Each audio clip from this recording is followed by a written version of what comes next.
আসসালামু আলাইকুম, welcome back to my channel. আজকে আমি আপনাদের সাথে আরেকটি নতুন রান্নার ভিডিও রেসিপি শেয়ার করব। এটি হলো ঝিঙা দিয়ে রুই মাছের রান্না। এটা কিভাবে করতে হবে আমি আপনাদেরকে গ্রামীণ স্টাইলে করে দেখাবো।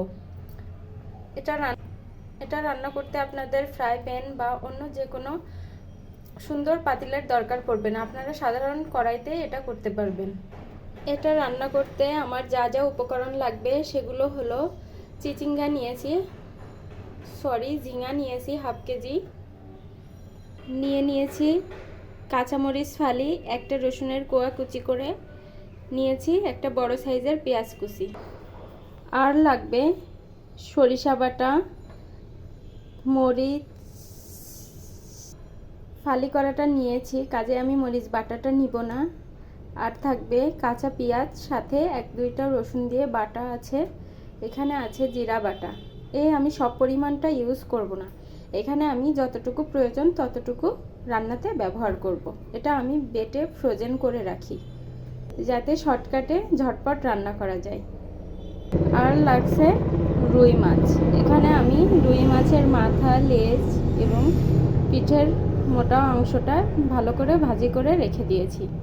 আমি চুলার উপরে কড়াই দিয়ে কড়াইটা গরম করে নিয়েছি। এ পর্যায়ে আমি এটাতে সয়াবিন তেল দিয়ে দিব।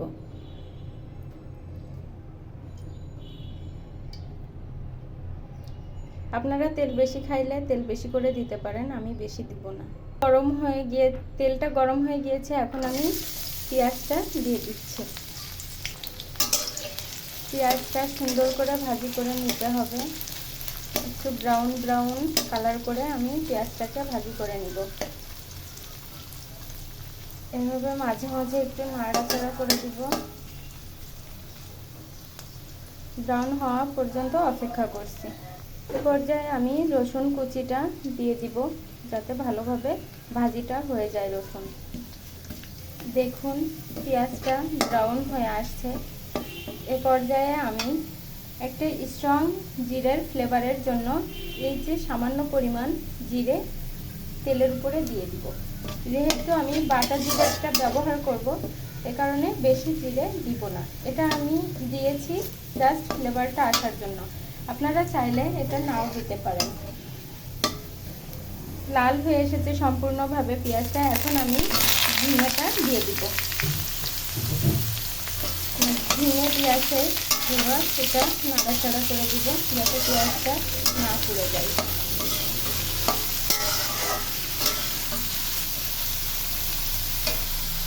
দেখুন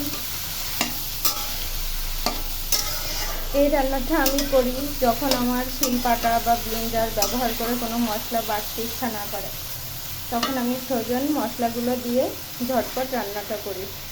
এখন আমি স্বাদ অনুযায়ী লবণ দিয়ে দিব।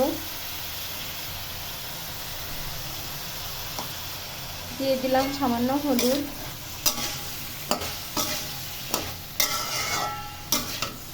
এবার এটাকে ভালোভাবে নাড়াচাড়া করে নিতে হবে।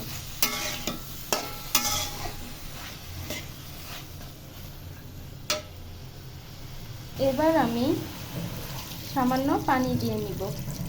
এই তরকারিটা থেকে পানি বের হয়, এজন্য আমরা বেশি পানি ব্যবহার করব না। যদি কেউ একটু বেশি ঝোল খেতে চান তাহলে আপনি আপনার পরিমাণ মতো পানি দিয়ে দিবেন। আমি এটা ঝোল রাখবো না তেমন, যার কারণে পানিটা কম দিয়েছি। আমরা এবার এটাকে বলক ওঠা পর্যন্ত অপেক্ষা করব। চলে আসলাম 5-10 মিনিট পরে, বলক উঠে গেছে। এখন এটাকে আবারও সুন্দর করে নাড়াচাড়া করে দিয়ে এর ভিতরে আমি এখন বাটা মশলাগুলো ব্যবহার করব। দিয়ে দিচ্ছি সামান্য সরিষা বাটা, দিয়ে দিচ্ছি পেঁয়াজ আর রসুন একসাথে বাটা, রসুনটা কমই দেওয়া, দিয়ে দিচ্ছি সামান্য জিরে বাটা।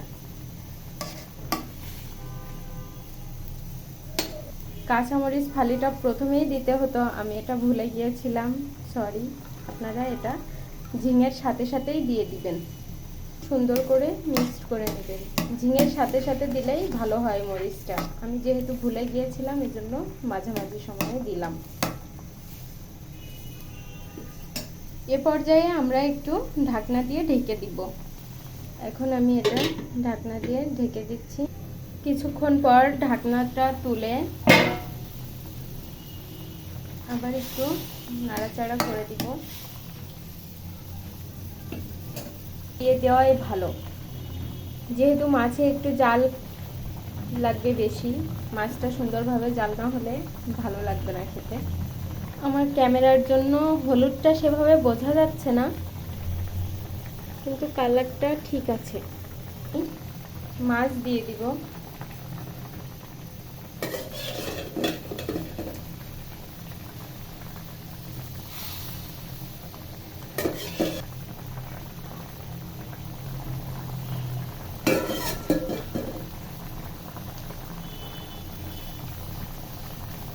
মাছ দিয়ে আর একটু নাড়াচাড়া করে দিয়ে ঢাকনা দিয়ে ঢেকে দিব। 2 মিনিট পর আবার ঢাকনাটা আলাদা করে আর একটু নাড়িয়ে দিব।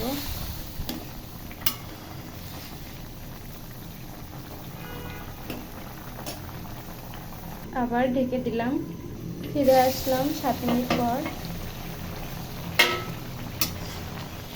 দেখুন ঝোলটা অনেকটাই টেনে এসেছে। এ পর্যায়ে লবণটা চেক করে নিতে হবে। লবণটা চেক করব, লবণের পরিমাণ ঠিক আছে।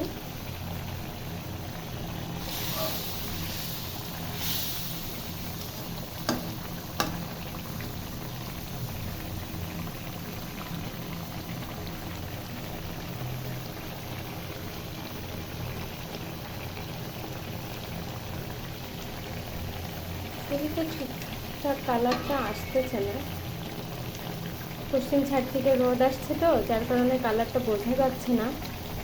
তবে সরাসরি দেখতে কালারটা বেশ সুন্দর আসছে।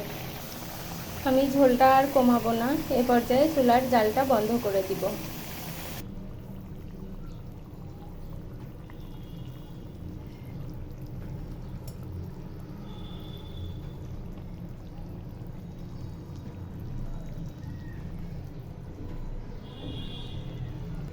দেখুন কালারটা এখন বোঝা যাচ্ছে সুন্দরভাবে। আমরা এবার এটাকে নামিয়ে নিয়েছি একটা সার্ভিং বলে। এবার এটা ভাতের সাথে পরিবেশন করা হবে। ধন্যবাদ সবাইকে, ভালো থাকবেন। আমার ভিডিওগুলো যদি ভালো লেগে থাকে তাহলে আমার চ্যানেলটিকে প্লিজ সাবস্ক্রাইব করে পাশে থাকবেন। বেল আইকনটিতে ক্লিক করে রাখলে আমার যে কোনো ভিডিও নোটিফিকেশন আপনার ফোনে সাথে সাথে চলে যাবে।